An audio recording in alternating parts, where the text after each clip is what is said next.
What if I told you Jesus came to abolish religion? What if I told you voting Republican really wasn't his mission? What if I told you Republican doesn't automatically mean Christian, and just because you call some people blind doesn't automatically give you vision? I mean, if religion is so great, why has it started so many wars? Why does it build huge churches but fails to feed the poor? Tell single moms God doesn't love them if they've ever had a divorce, but in the Old Testament, God actually calls religious people whores. Religion might preach grace, but another thing they practice, tend to ridicule God's people. They did it to John the Baptist. They can't fix their problems, and so they just mask it, not realizing religion's like spraying perfume on a casket. See, the problem with religion is it never gets to the core. It's just behavior modification, like a long list of chores. Like, let's dress up the outside, make it look nice and neat. But it's funny, that's what they used to do to mummies while the corpse rots underneath. Now I ain't judging, I'm just saying, quit putting on a fake look. Because there's a problem if people only know that you're a Christian by your Facebook. I mean, in every other aspect of life, you know that logic's unworthy. It's like saying you play for the Lakers just because you bought a jersey. See, this was me too, but no one seemed to be on to me. Acting like a church kid while addicted to pornography. See, on Sunday I'd go to church, but Saturday getting faded, acting if I was simply created to just have sex and get wasted. See, I spent my whole life building this facade of neatness, but now that I know Jesus, I boast in my weakness.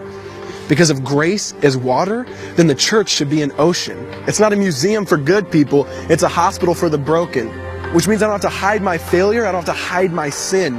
Because it doesn't depend on me, it depends on Him.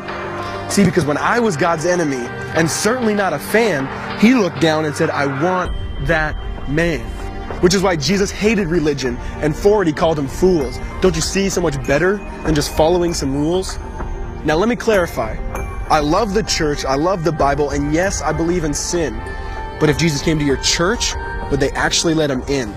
See, remember He was called a glutton and a drunkard by religious men.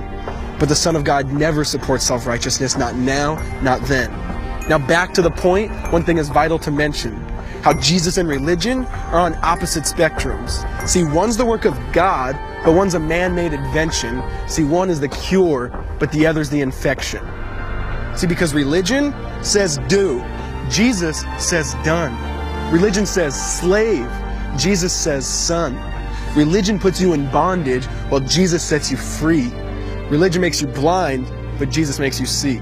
And that's why religion and Jesus are two different clans. Religion is man searching for God. Christianity is God searching for man.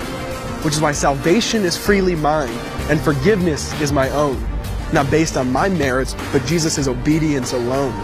Because He took the crown of thorns and the blood dripped down His face. He took what we all deserved. I guess that's why you call it grace. And while being murdered, He yelled, Father, forgive them. They know not what they do. Because when He was dangling on that cross, He was thinking of you. And He absorbed all your sin, and He buried it in the tomb, which is why I'm kneeling at the cross saying, come on, there's room. So for religion, no, I hate it. In fact, I literally resent it. Because when Jesus said, it is finished, I believe He meant it.